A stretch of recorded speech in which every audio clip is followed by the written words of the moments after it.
A billionaire invited a waitress to his ex-wife's wedding, and she left everyone speechless. When a powerful billionaire takes a humble waitress to his ex-wife's wedding, no one expects what happens next, but her secret and her courage will leave an entire room in shock. Comment below where you're watching from, hit subscribe, and get ready for part 1 of this unforgettable love story. It was one of those foggy San Francisco mornings when the city looked half asleep and half lost in dreams. Lucas Hale stood by the window of his penthouse on Nob Hill, staring down at the glass skyline he'd built his fortune upon. The success he'd fought for, the empire he'd risen from nothing to claim it, all suddenly felt smaller when he opened the ivory envelope in his hand. It was an invitation.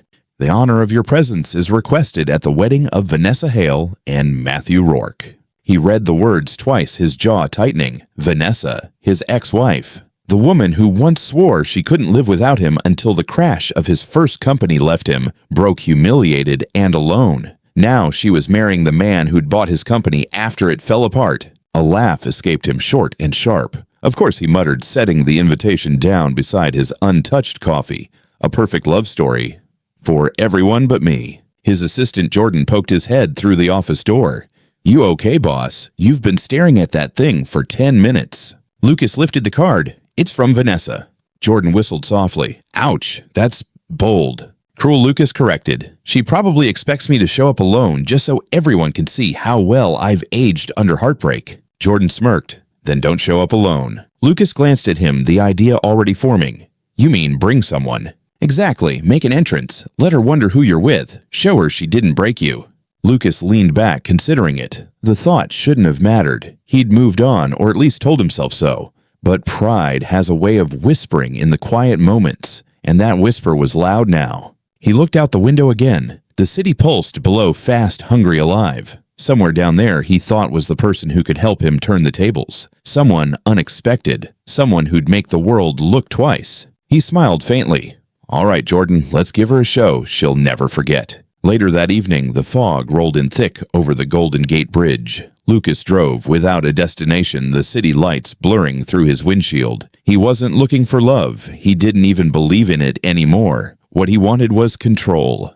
A statement. When he turned off on Highway 1, the neon glow of a roadside diner caught his eye. Maggie's 24-hour diner, a place that smelled like strong coffee and second chances. He pulled in, slid into a booth, and ordered black coffee. The waitress appeared a moment later, balancing a tray like she'd done it 1,000 times. She had chestnut brown hair tied in a messy knot and tired but sharp eyes. Her name tag read Clara. "Rough night?" she asked, pouring the coffee. He looked up, surprised by her tone, neither flirtatious nor afraid, just direct. "Something like that," he said. She smiled, just barely. "We get a lot of something like that in here." Lucas watched her move to another table, her calm confidence pulling him out of his own head. There was something about her grounded, unpolished real, the kind of woman Vanessa would have called forgettable. But he didn't forget her. As he left the diner, he caught his reflection in the glass door, his suit, his polished shoes, the hollow look in his eyes. Behind him, Clara laughed at a customer's joke, the sound cutting through the low hum of the radio. And, for the first time in years, Lucas Hale, billionaire and broken heart, felt something strange. Not anger, not pride, something quieter. Curiosity. He turned back toward the diner, watching her through the glass a moment longer before stepping into the fog again. Tomorrow, he decided he'd return, and this time he'd make her an offer that would change both of their lives. The next evening, Lucas returned to Maggie's diner. Same booth, same black coffee, but this time he wasn't there for caffeine. Clara spotted him right away, balancing her tray with the ease of someone who'd seen every kind of customer. "Back again?" she asked, half smiling. "I liked the service," he said. She raised an eyebrow. "Or the coffee." Neither, he admitted. "The company." That earned a small laugh. She poured his refill. Careful flattery costs extra. Lucas leaned forward, serious now. "I need a favor. I have to attend a wedding in Nampa next weekend. I don't want to go alone." Her brow furrowed. "You're asking me to be your date." "Yes, I'll cover everything, dress, travel, whatever you need. You just have to show up." Clara crossed her arms, studying him. "You want a stranger to make your ex jealous." He hesitated. "Something like that." For a moment, she said nothing. Then, with a sly smile, "All right, Mr. Coffee and Mystery. I'll go, but if your ex throws cake at me, I'm keeping the leftovers." Lucas smiled for the first time in days. Deal. He didn't know it yet, but nothing about this deal would go the way he planned. Saturday came early in San Francisco. Fog clung to the skyline like a soft curtain as Lucas Hale pulled up in front of Maggie's diner once again. The engine of his black Tesla hummed quietly while he waited. Inside, Clara Evans wiped down the counter humming along to an old Fleetwood Mac song. When she saw him through the glass, she froze mid-motion, her rag dangling from her hand. "You weren't kidding," she said as he stepped inside. "You really came back." "I told you I would," Lucas replied, offering that measured, almost disarming smile of his. "You said yes, remember." "I said I'd go," she corrected. "Not that I understand why." Lucas leaned against the counter. "Let's just say it's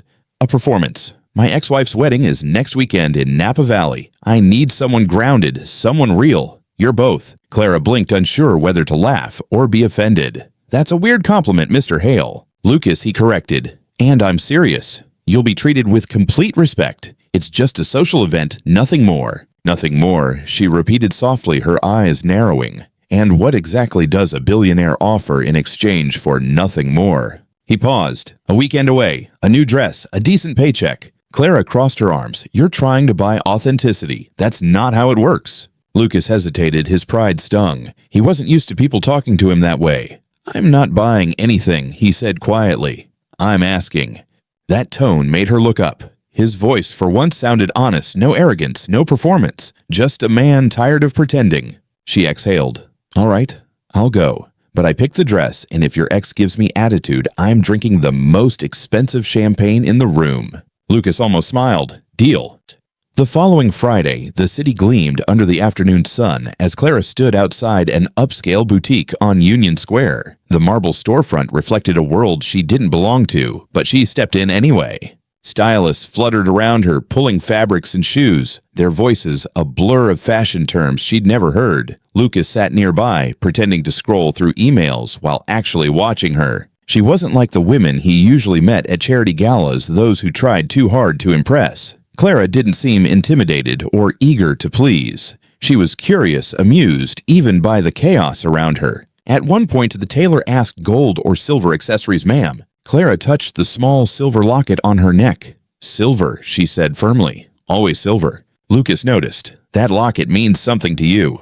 "It was my mom's," she said without looking at him. "She used to say silver lasts longer than gold because it doesn't need to shine all the time. It just stays true." He didn't respond right away. He couldn't. Something in that sentence hit closer than he expected. When Clara finally stepped out in a soft navy gown, the room seemed to pause. The dress was simple, elegant, and entirely her. No glitter, no pretense. Her hair framed her face in loose waves, and the silver pendant glowed against her skin.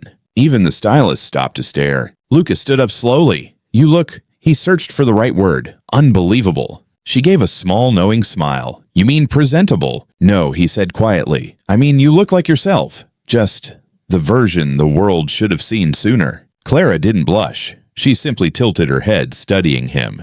"You're better at this than I thought." "At what?" "Lying politely." He laughed, then the sound genuine for once. "Maybe. Or maybe you're just not used to hearing the truth." She picked up the hem of her dress and turned toward the mirror. "We'll see which one it is next weekend." As the sun dipped over the bay, Lucas dropped Clara off near her apartment on the edge of the Mission District. She thanked him for the ride but didn't invite him up.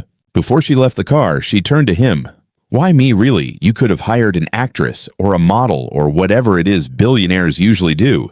Lucas met her eyes. "Because you don't care who I am, and that makes you the only one who can help me forget it." Clara held his gaze for a long moment, then nodded once. "That's a good answer, Lucas Hale. Dangerous, but good." She stepped out into the streetlight glow, the silver pendant catching the last bit of daylight as she walked away. Lucas watched her disappear into the evening crowd, an unfamiliar thought forming in his chest, one that felt suspiciously like anticipation. For the first time since Vanessa left, he wasn't thinking about revenge. He was thinking about the woman who didn't flinch in front of him.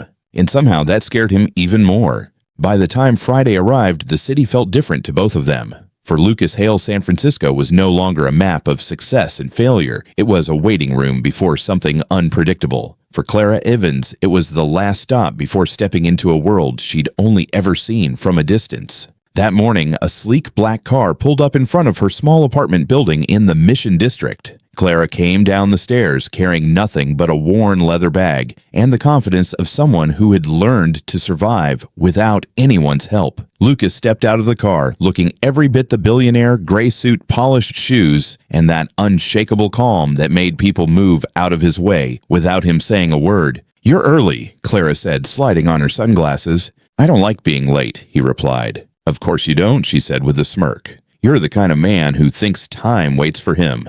He chuckled. "And you're the kind of woman who makes it worth waiting for." Clara gave him a sideways look, but didn't respond. She got into the car. The door shut with a soft click, sealing her between the old world she knew and the new one she was about to walk into. The drive north toward Napa Valley was long and winding, framed by golden hills and endless rows of vineyards glistening in the late morning sun. For the first hour, neither spoke. Lucas scrolled through his phone, pretending to check messages, while Clara watched the scenery rush by like a film she wasn't sure she wanted to star in. Finally, she broke the silence. "So this wedding, is it going to be as dramatic as it sounds?" Lucas exhaled. Knowing Vanessa, it'll be a show. She likes things that sparkle people money attention. Clara turned to him.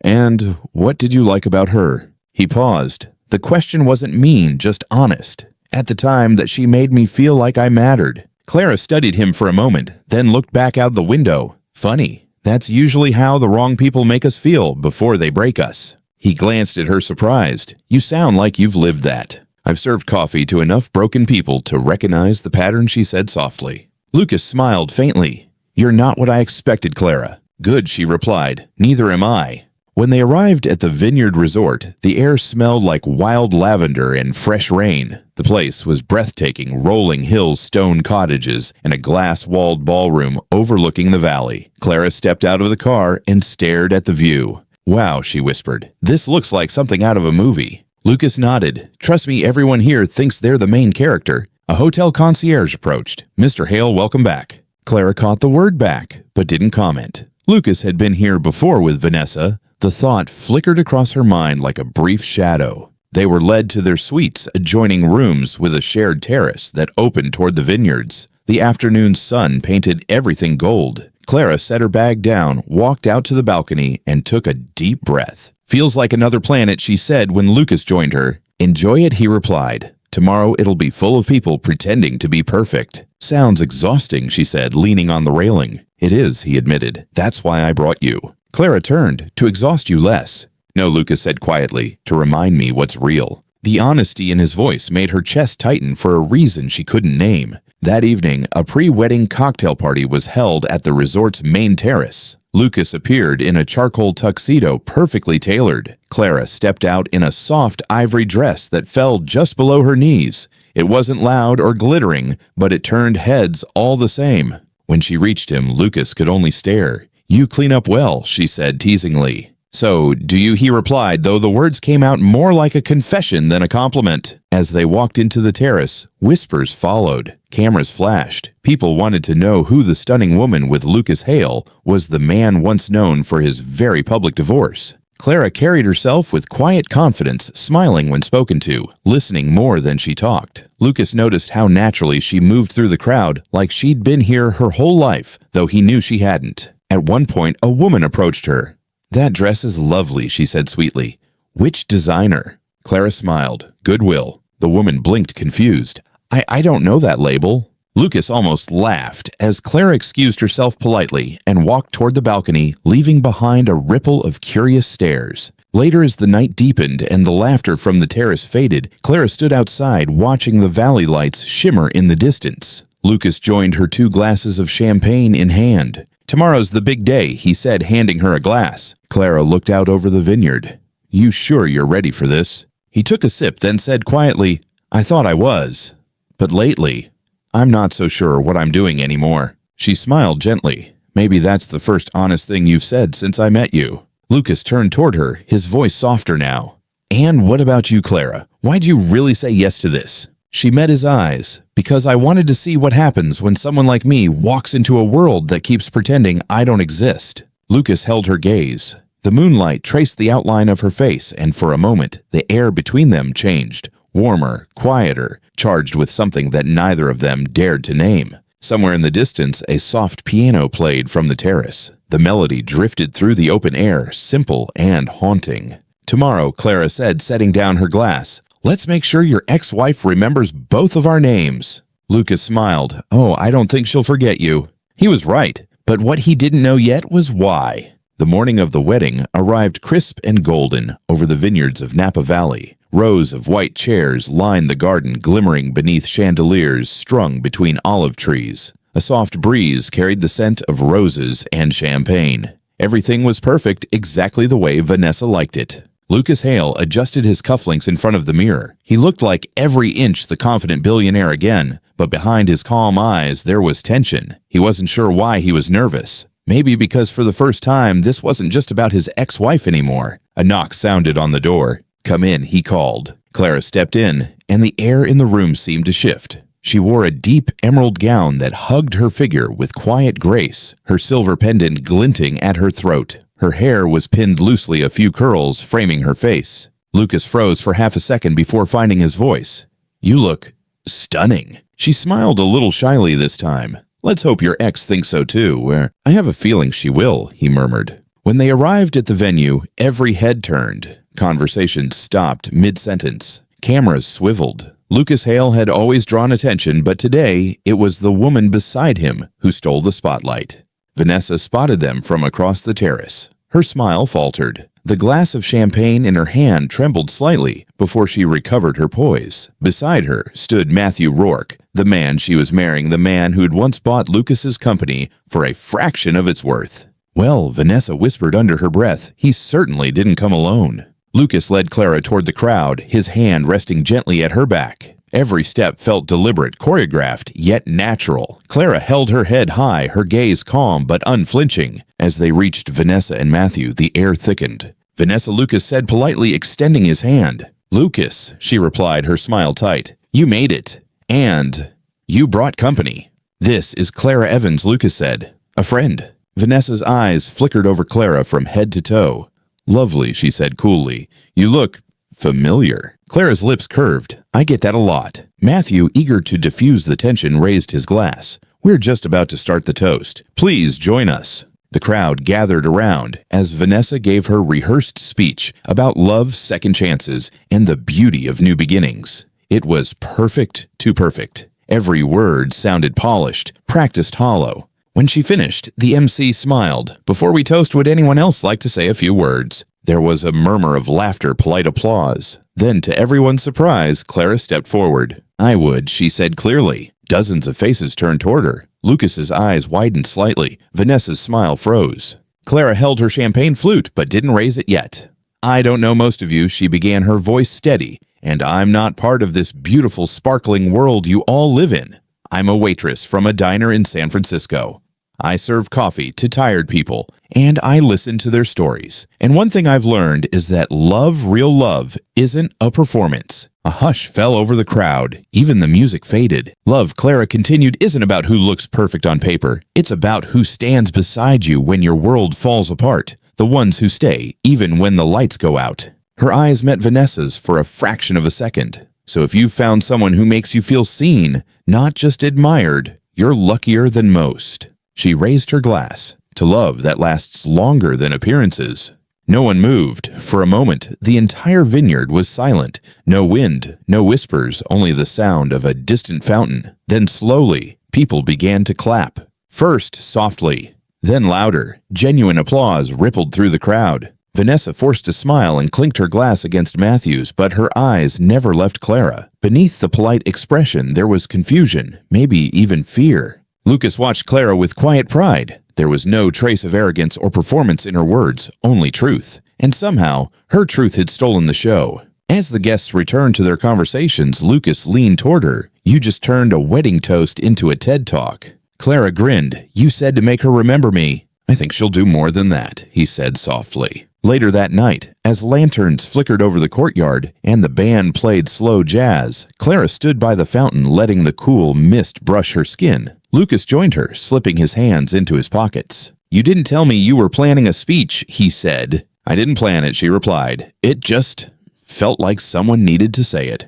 He studied her for a long moment. "You surprised me, Clara Evans." "Good," she said with a playful smile. "I'm starting to like doing that." Somewhere behind them, Vanessa's laughter rang out too loud, too forced. Lucas didn't turn to look. He only watched the woman beside him, the one who had walked into his world with nothing to prove and somehow managed to remind him what mattered. And for the first time, he realized something that had nothing to do with revenge. He didn't just bring Clara to make a statement. He brought her because for the first time in years, he wanted to be seen by someone who saw through everything. The music played on through the evening, but something had shifted in the air. After Clara's unexpected toast, people whispered behind their glasses, and Vanessa smiled too brightly, as if trying to hold her world together with champagne and charm.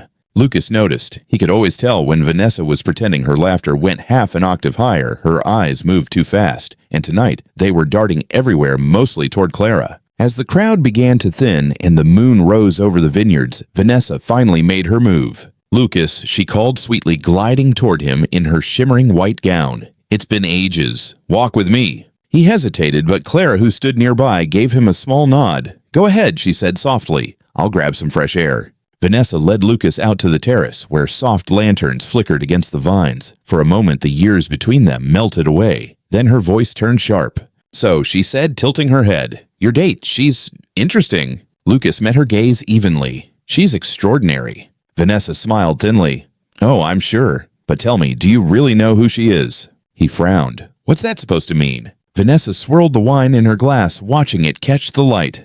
"Let's just say I've seen her before. Years ago. At one of my family's hotels, I think. She wasn't exactly a guest." Something in Lucas tightened. "You're mistaken." "Am I?" Vanessa leaned closer. She worked there under a different name, if I remember correctly. A maid's daughter may be hard to forget eyes like hers. Her tone was polite, but the venom beneath it was unmistakable. Lucas stepped back. "You don't know what you're talking about." She smiled again, slow and knowing. "Oh, I do. You've always had a weakness for rescuing strays, Lucas. I just hope this one doesn't bite." He turned and walked away before she could say more. The sound of her laughter followed him down the path, echoing against the marble walkway. He found Clara outside by the fountain, standing in the moonlight. Her emerald dress shimmered like water as she traced the edge of the stone basin with her fingers. "You okay?" she asked without turning. Vanessa said something he replied quietly. "I figured," Clara said. "She looked ready to bite since the moment I opened my mouth. She claims she's seen you before, at one of her family's hotels." Clara went still. Lucas noticed. "Is it true?" For a long moment, the only sound was the rustle of leaves. Finally, Clara turned toward him, her face calm, but her eyes shadowed. "Yes," she said softly. "It's true." Lucas's stomach sank. "You worked there?" "I did. My mother was part of the housekeeping staff at the Chase Grand in Los Angeles. We lived in one of the service apartments behind the hotel. She worked double shifts to keep me in school." Clara's voice was steady, but the memory was raw. "One day she made a mistake, mixed up a guest's order, nothing serious. Vanessa's father fired her on the spot, said she embarrassed the family name. We lost everything overnight." Lucas's breath caught. "Your mother?" "She got sick a few months later," Clara said quietly. "Stress, exhaustion. Maybe both. She passed away that winter. I was 17. She looked down, clutching the silver locket around her neck. This was hers. The only thing I kept. Lucas took a step closer, guilt pressing down on him. "Clara, I didn't know." "I didn't expect you to," she said. "I never told you because this wasn't about revenge. Not for me." "Then why come here?" he asked. Clara met his eyes. "Because people like Vanessa never think about who gets crushed beneath their version of perfect. I wanted her to look at someone she once made invisible and realize I still exist."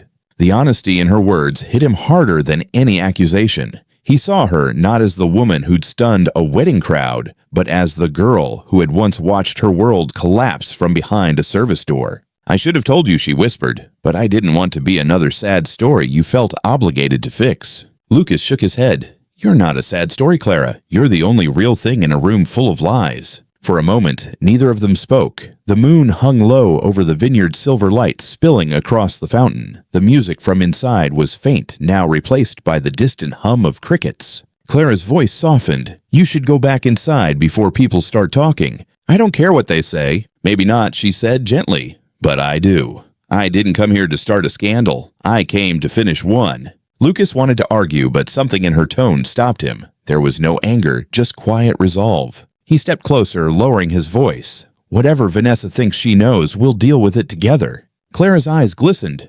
"You don't have to do that." "Yes, I do." He meant it, and she could tell. But even as he said the words, he sensed the ground shifting beneath them, the illusion of control slipping away. Later that night, Clara sat alone on her balcony, watching the lights from the ballroom fade. Her reflection in the glass looked like two people, one dressed in elegance, the other shadowed by memory. She pulled out her phone and typed a message she knows. A moment later, a reply came. "Then it's time to decide how far you're willing to go." Clara stared at the screen, her pulse quickening. She deleted the text, turned off her phone, and held the locket tightly in her palm. Down the hall, Lucas stood at his own window, unable to sleep. He didn't know about the message or the quiet storm forming around them. All he knew was that the woman he brought to make a statement had just become the only person who could break his heart. The following morning, sunlight spilled through the linen curtains of the Vineyard Resort. The celebration was over, but the tension it left behind lingered like the faint scent of wine.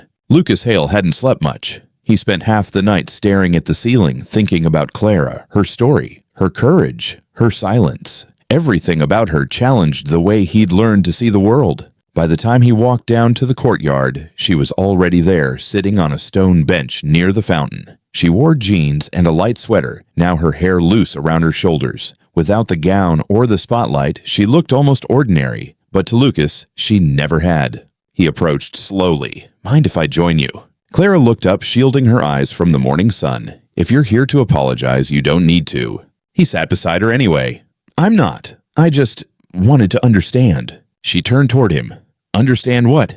"Why you kept it to yourself," he said. "About your mother, about the hotel." Clara folded her hands together. "Because I didn't want pity. I've spent my whole life being underestimated by people who think a diner waitress couldn't possibly have a story worth listening to." Lucas exhaled. "You think that's what I'd do?" "I think that's what most people with money do," she said quietly. "You all try to fix things by throwing more at the money charity apologies, but some things you can't fix." He watched the water ripple in the fountain. "Maybe not, but I wanted to try." Clara looked at him for a long moment. "You know you and Vanessa aren't as different as you think." He frowned. "Excuse me. You both need control to feel safe. Hers comes from attention, yours comes from success." Her words hit him harder than he expected. "You think that's all I am, a man who can't breathe unless he's winning." She smiled softly.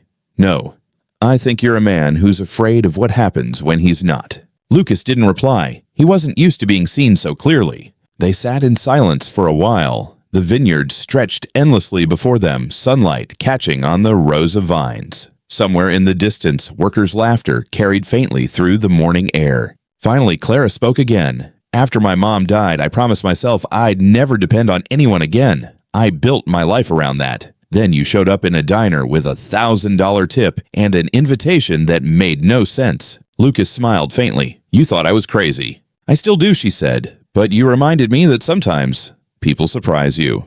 He looked at her, then really looked past the sarcasm, past the armor she wore so well. There was strength in her eyes, but there was also exhaustion, the kind that came from fighting battles no one else saw. "I didn't bring you here to fix anything," he said finally. "At first, maybe I wanted to make Vanessa jealous, but that's not why I asked you to stay." Clara's voice softened. "Then why?" "Because when I'm around you, I stop performing," he admitted.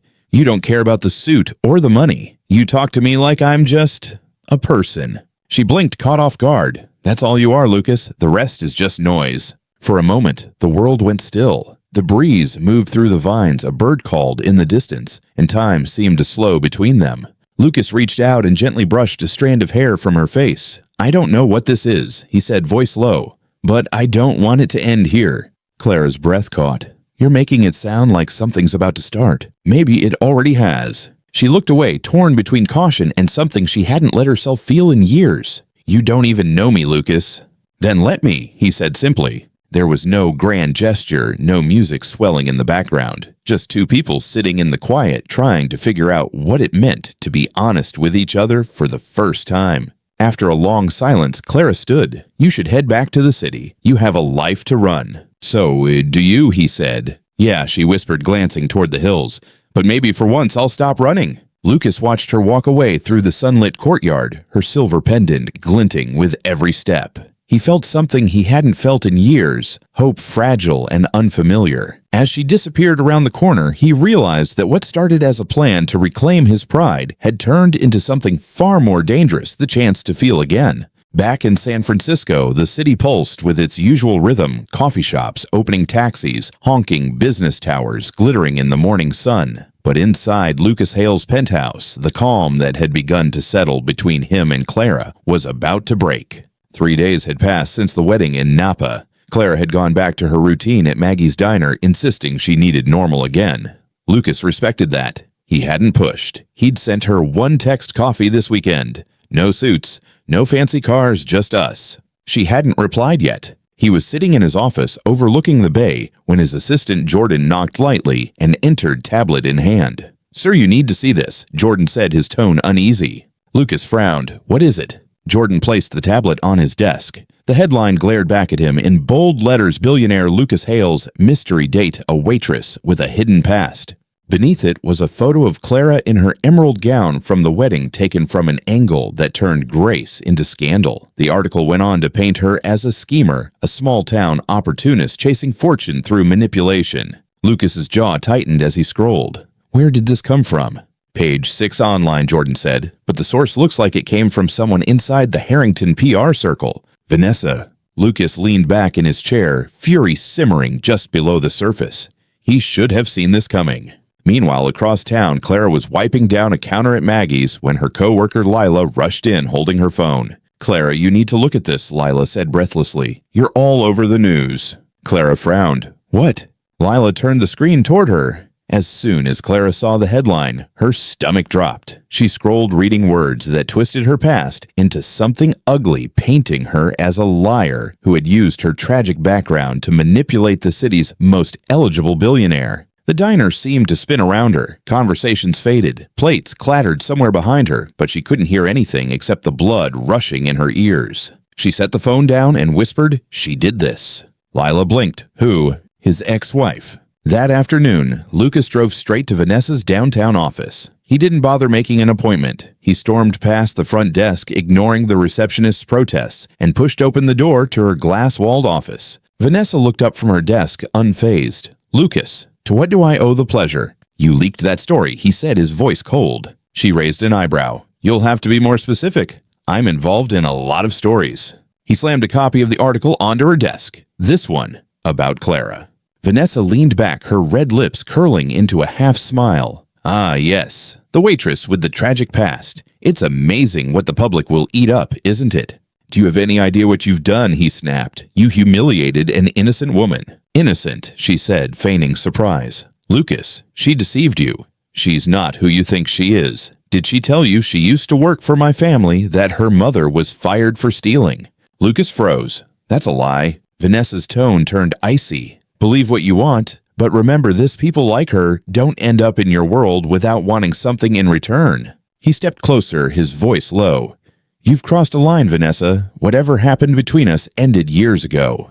But this is cruel." She smiled again, unbothered. Cruelty is subjective. So is truth. For a long moment, neither of them moved. Then Lucas turned and walked out, slamming the door behind him hard enough to make the glass tremble. That night, Lucas found Clara sitting alone on the pier near the Embarcadero. The wind tousled her hair, and she stared at the water like she was trying to find herself in its reflection. He approached quietly. "I tried to stop it," he said. "I confronted her. Clara didn't look up, and she didn't deny it." Her laugh was soft but hollow. "Of course not. People like her don't have to deny anything. They just rewrite the story until it fits their version." He sat beside her. "I'm sorry, Clara." "Don't be." She finally turned toward him. Her eyes were glassy but dry. "You didn't write the article." "No, but I brought you into this world. I made you visible to people who love tearing others apart." Clara wrapped her arms around herself. "You know the worst part? I told myself I was strong enough.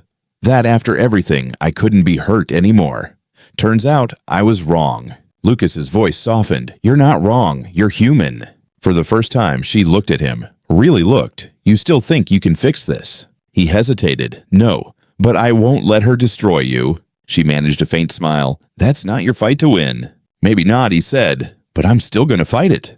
They sat there in silence, the city lights flickering across the bay. Somewhere in the distance, a fairy horn echoed through the night. For a moment, Clara let herself lean into him, not for protection, but for peace. And Lucas realized something deeper than anger. He wasn't just defending her name. He was defending the part of himself that still believed in something good. But neither of them knew that by morning, the story would grow louder headlines, multiplying rumors spreading, and a truth about Clara's past that not even Lucas was prepared to face. The next morning, the sun rose over San Francisco's skyline, but for Clara it felt like the world had turned gray. The story hadn't faded overnight, it had grown louder. Every gossip site, every social media feed, every headline carried her name. Waitress with a hidden agenda. The Billionaire's mystery woman, Clara Evans, saint or schemer. At Maggie's diner, her co-workers tried to shield her from the whispers, but the damage was done. Customers who used to smile now watched her like she was part of the tabloid spectacle. When she clocked out early, her hands were shaking. As she walked through the back alley, a reporter appeared, camera flashing. "Clara,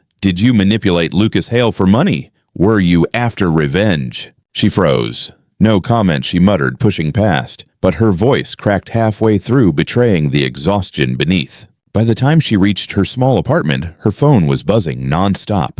Unknown numbers, journalists, old acquaintances she hadn't heard from in years, suddenly curious about her story. She turned the phone off and sank to the floor, head in her hands. Meanwhile, Lucas was pacing his office, frustration coiled in every muscle. He had spent the entire morning on the phone with his PR team. Lucas's advisor said if we don't make a statement soon, this could spiral. Investors are asking questions. He slammed the phone shut. "I don't care about investors right now."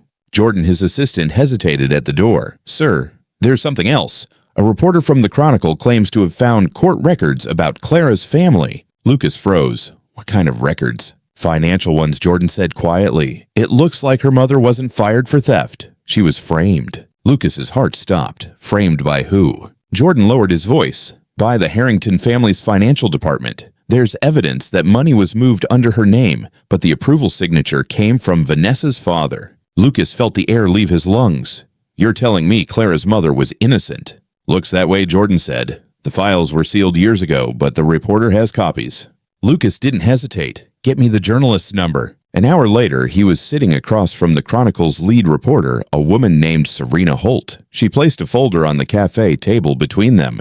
"I can't publish this without confirmation," she said. "But you should see it." Lucas opened the file. It was all there: bank transfers, emails, internal memos from the Harrington Group. One in particular caught his eye, covered the discrepancy. "Fire the maid. Keep it quiet." Signed by Richard Harrington, Vanessa's father. For a long moment, Lucas said nothing. Then he whispered, "They ruined her life to save their reputation." Serena nodded. "And your ex-wife's family made sure the records disappeared. Clara's mother was their scapegoat." Lucas closed the folder, jaw set. "Not anymore." By late afternoon, Lucas was outside Clara's apartment building, the folder in hand. He knocked twice, heart pounding.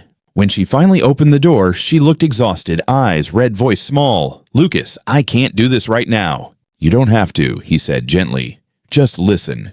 He stepped inside and placed the folder on the table. "I found proof, Clara. Everything Vanessa said, everything her family claimed, it's all lies. Your mother didn't steal anything. They used her to cover their own fraud." Clara stared at him, disbelief flickering across her face. "What are you talking about?" He slid the documents toward her, read it. She hesitated, flipping through the pages. Her eyes scanned the emails, the signatures, the sealed report. Then she stopped, her mother's name typed neatly beside the word terminated. Her voice trembled. "So all these years, she was innocent." Lucas nodded. "Yes, and I'm going to make sure everyone knows it." Clara sank into a chair, her hands shaking as she held the papers. A tear rolled down her cheek, then another. "She died believing she'd failed me," she whispered. "That's the part that always broke me." Lucas crouched beside her. "You didn't fail her, Clara. She failed to live long enough to see what you became. Strong, honest, unbreakable." Clara looked at him, her expression fragile yet fierce. "And what about Vanessa?" He took a deep breath. "I'm handling it. I've already contacted my legal team. We'll make the truth public." "No," Clara said, standing. "We'll make it public." That evening, they stood side by side in front of the press, outside the Hale Foundation headquarters. Cameras flashed. Reporters shouted questions. Lucas stepped up to the microphones first. "There's been a lot said about Clara Evans," he began. "Most of it false. Today, I want to set the record straight." He turned to Clara, who gave him a small nod. "Years ago, he continued the Harrington Group destroyed an innocent woman's life to cover their own corruption. That woman was Clara's mother, and her daughter has carried that injustice ever since quietly with dignity." The crowd murmured. Flashbulbs popped. Clara stepped forward, next her voice calm but steady. "I didn't come into Lucas Hale's life for money or attention," she said. "I came because I believed in truth. I wanted the people who took everything from my family to finally face what they'd done. I may not have power, but I have proof, and now the world will see it too." The cameras roared to life, capturing every word, every tear that glistened in her eyes but never fell. When it ended, Clara turned toward Lucas. "You didn't have to do this." "Yes, I did," he said softly. "You deserved your name back." She looked at him for a long time, searching, unsure. "So what happens now?" Lucas smiled faintly. "Now we stop surviving and start living." For the first time since her mother's death, Clara felt something she hadn't in years: peace. And for Lucas standing beside her in the flashing lights, the revenge he'd once wanted so badly had transformed into something far deeper: redemption. 2 weeks later, the storm had passed. The news cycle that once tore Clara's name apart now praised her for her courage. Headlines read, "Waitress exposes corporate scandal. Truth triumphs over power." The Harrington empire had begun to crumble. Vanessa's father was under investigation, and Vanessa herself had vanished from the public eye. For the first time in years, Clara's name wasn't whispered with pity or suspicion. It was spoken with respect. But for Clara, the victory wasn't about revenge. It was about peace. One afternoon, she returned to Maggie's diner. The bell over the door jingled as she stepped inside. Lila looked up from the counter, grinning wide. "Well, if it isn't our local hero," Lila teased. Clara smiled, tucking her hair behind her ear. "Please don't call me that. I just told the truth." "You told it loud enough for the whole country to hear," Lila said. "You gonna stay a while." Maybe, Clara said softly, "but not forever. I've got plans now." Lila raised a brow. "Plans?" Clara nodded. "A scholarship fund. For kids who lost everything because of someone else's mistake. I want to name it after my mom."